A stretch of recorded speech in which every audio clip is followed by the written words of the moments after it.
จาก EP ที่แล้ว เราแนะนำวิธีการพันครับซึ่งมอเตอร์ตัวนี้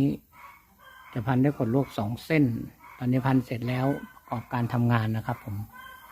ทุกอย่างโอเคปกติกินกระแสปกติกดติดตามกดไลค์นะครับกดไลค์กดแชร์นะครับจะมีสาระดีๆมาบอกนี่พันลวด2 เส้นนะครับผมต่ออนุกรมปกตินี่แหละจบคลิปครับ